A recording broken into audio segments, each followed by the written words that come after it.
Ayame Putri dari Langit, Prahara Kota Badia. Perjalanan Putri Mahkota menyingkap tabir kelam.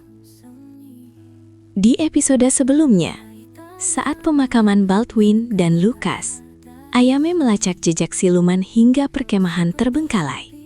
Ia memasuki wilayah bermiasma dan tiba di kedai penuh kerumunan. Dari percakapan rahasia, Ayame menyadari rencana penyerangan Badia. Kabar beredar, Putri Mahkota Aether menghilang. Tanpa mereka tahu, Ayame berada di sekitar mereka.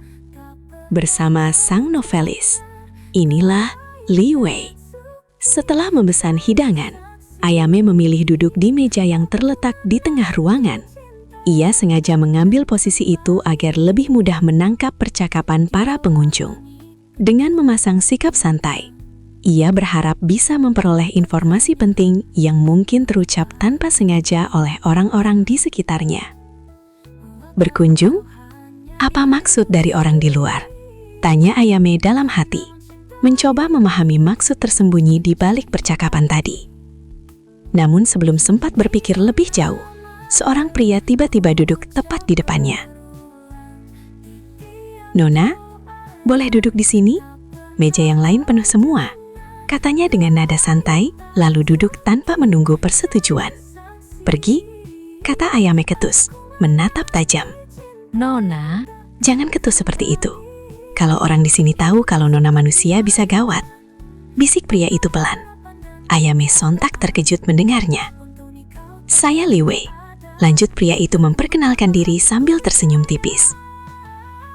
"Dan juga kalau mereka tahu jika Nona adalah Putri Mahkota Aether, bagaimana?" bisik pria itu dengan nada mengancam. "Sial, bagaimana dia tahu?" tanya Ayame dalam hati. Dengan terpaksa, ia mempersilahkan Li Wei duduk. Tak berapa lama, makanan datang dan mereka makan tanpa ada percakapan berarti. Ayame terus-menerus curiga dengan pria di depannya karena mengetahui identitasnya.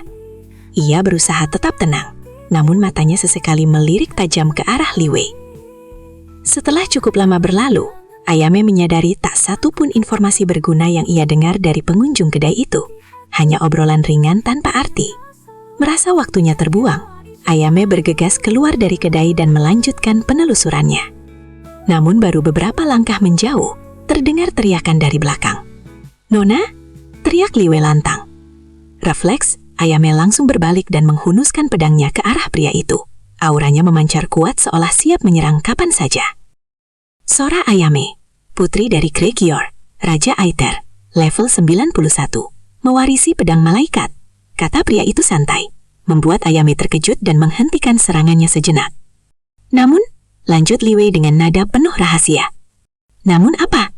tanya Ayame, kembali menghunuskan pedangnya, kali ini dengan tekanan lebih besar, menuntut jawaban. "Tenang dulu Nona, mari kita berbicara sambil berjalan," kata Li Wei kemudian berjalan di depan Ayame ke arah yang memang menjadi tujuan sang putri mahkota. Ayame menghela napas pendek sebelum akhirnya melangkah mengikuti pria itu, tetap menjaga jarak. Suasana di sepanjang jalan cukup tenang, hanya suara langkah kaki mereka yang terdengar di antara semilir angin sore. Beberapa saat kemudian, Li Wei kembali membuka percakapan. "Jujur saja, saya bukan manusia, tapi siluman. Saya berasal dari kerajaan Ertane, jauh ke selatan dari Aether," katanya dengan nada datar namun jelas. Ayame hampir menghentikan langkahnya karena terkejut. Ia memandang punggung pria itu dengan penuh kewaspadaan. Nama Ertane bukan sesuatu yang asing baginya. Dalam pelajaran sejarah kerajaan, Ertane dikenal sebagai satu-satunya tempat di mana manusia dan siluman hidup berdampingan dengan damai. Sebuah keajaiban di dunia yang penuh konflik antar ras. Di Ertane, kekuasaan dibagi secara adil, tanpa bugendang ras. Terkadang seorang manusia duduk di tahta, namun tidak jarang juga seorang siluman yang memimpin, tergantung pada siapa yang dianggap paling bijak dan kuat. Sistem ini membuat kerajaan tersebut stabil dan dihormati. Ayame juga tahu bahwa sebagian besar penduduk Ertane adalah siluman rubah, makhluk licik sekaligus cerdas yang terkenal akan kecakapannya dalam diplomasi dan siasat.